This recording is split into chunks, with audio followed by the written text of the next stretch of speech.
back to my channel. This is the African Comic Guy. I hope you guys are doing well. I hope you're having a tremendous week so far wherever you are. I'm doing well, blessed, and ready to actually talk about an incredible topic today. And one thing that I do know, being a comic fan, a lot of comic fans nowadays are newer, right? And a lot of fans don't understand that comics actually have a rich history. It's something that I learned, and when I did, I realized this was actually a story that I needed to share. But I believe it's highly important to share this story because I believe putting context to anything, not just the comics, but putting context to anything, I think allows someone to have or gain a different perspective and ultimately appreciation and respect for whatever it is that you're actually looking into. And that's my hope, especially after you listen to what we're about to talk about. It's a really deep story. It's a really good story. Now, as the title states, comics actually had a profound impact during the Second World War. I mean, who knew, right? Who knew? I mean, at a time when, this was probably the darkest time in our planet's history. The fact that comics had an impact. One of the very first comics, arguably the very first comics ever published, Superman 1938, shown in Action Comics. Soon after, Batman 1939, Captain America 1940. These comics were written by writers and publishers who, at the time, I don't think they understood the significance of what they were doing. At the time, all they wanted to do, all they were going to do was share stories, right? Depicting these characters, fictional characters. But what they didn't know was the fact that because of what they did, comics would actually gain a popularity very, very fast, or gain in popularity very, very fast. And soon enough, they would actually understand how big of an impact they were about to make because somebody else noticed how fast comics were getting popular. The government. Now, obviously, one of the reasons comics became extremely popular at the time was because comics depicted characters punishing wrongdoers, right?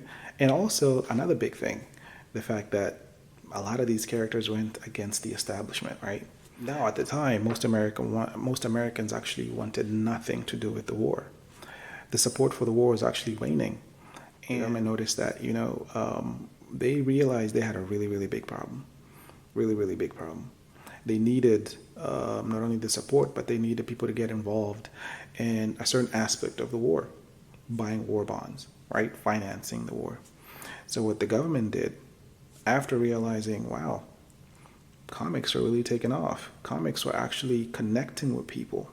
People were buying, at the time, really, really, they were small at the time. They're not these massive comic books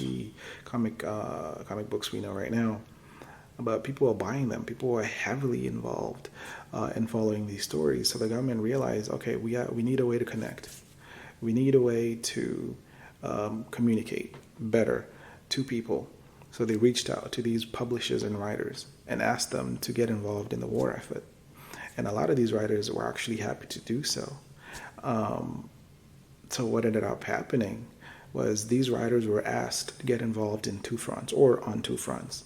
First front was in war propaganda.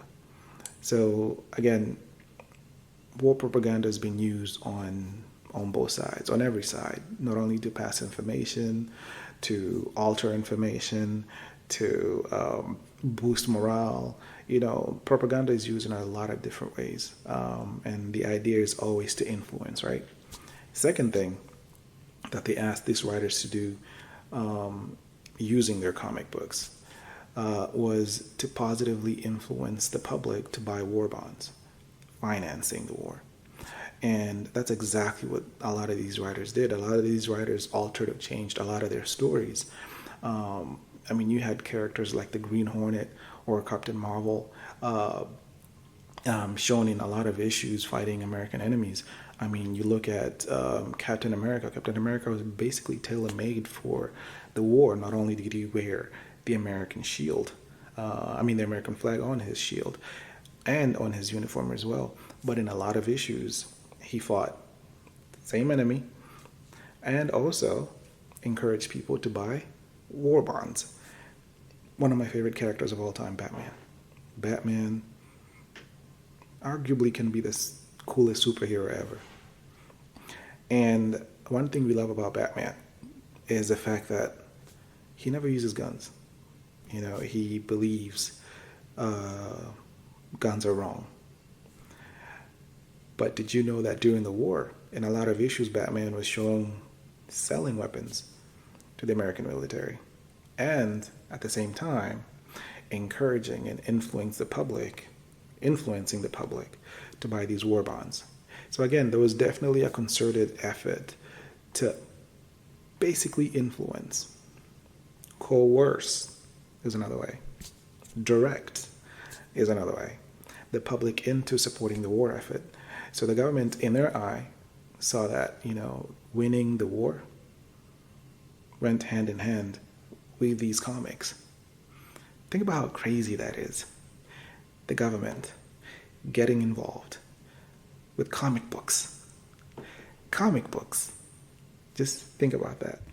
I mean, who knew that comics held that much significance at a time when the world was basically in darkness, full of fear and chaos, nobody knowing what was going to happen. People going through the depression, and still, think about that. During the Second World War, something else was going on.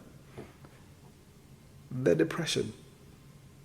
So people are going through things that most of us who are alive right now have never really gone through anything like that. And the fact that comics were used to impact the war is mind-blowing to me. The fact that the government actually decided to use comics to positively influence the war, whether by boosting troop morale, whether by war propaganda, or whether by influencing the public to buy war bonds, is bananas. It's crazy. Now, it obviously goes without saying that comics are supposed to be fun. They're supposed to be entertaining. For most of us, comics are an escape to a different reality. It's like an alternate dimension or an alternate reality, right? Where we get to be who we want to be. We see ourselves in different characters, get to be so involved in these characters' stories, right? See their humanity. Even though these are all fictional characters, but somehow they tend to connect with us on a deeper level. It's really hard for somebody who doesn't understand it to actually understand it. It's one of the reasons why, you go to Comic-Con, you see people fully dressed up in costumes of their favorite characters. Some people look at them and go, bruh, but you have no idea what comics and how comics impacted that person's life. Think about the significance of this story. Who knew that comics had that rich of a history? People see, some of the baby boomer generation. You see some of these, some of our elders, right, wearing costumes, and you look at them and go, really? Comics are for kids. See, comics have a different significance for them than they do for us. And hopefully this story allows you to actually understand that. Why did your grandfather have heaps and heaps of comics? Well, his origin story when it comes to comics is way different than yours. And hopefully this story allows you to have a deeper appreciation, respect, and admiration for comics. That's what I want for you guys, because that's exactly how I left once this story became something that I got involved in. Because even though I knew comics had history. I didn't really understand what kind of history. I didn't really understand how impactful, how amazing, how rich that history was until I delved deep into this story. And I have a profound level of respect for comics, way more than I did before. And the next time somebody tells you comics have no significance, comics are for kids, comics are just for pure entertainment, share this story with them. Show them. Do your research. Pull up the history. I mean, there are history cubes of people being interviewed of, 40s, 50s, 60s because of comics. I mean, this story, for me, it hits home. And I hope it hits home for you. And before I sign off, I definitely want to show my respect and keep using the word appreciation for women in the military. I mean, your courage and your sacrifice goes without saying. I mean, this world is actually where it is today. I'm talking about, for most of us, peaceful, because of a lot of people who died. And we honor you, and we will always show you admiration. And thank you for your service. It's been an absolute pleasure sharing this story, however brief it is. There's more to this story. I mean, you can do your own research, and you can dive in and learn more about it. And I would encourage you to do so. But it's been a pleasure to share this story. This is the African Comic Guy, signing off. Peace.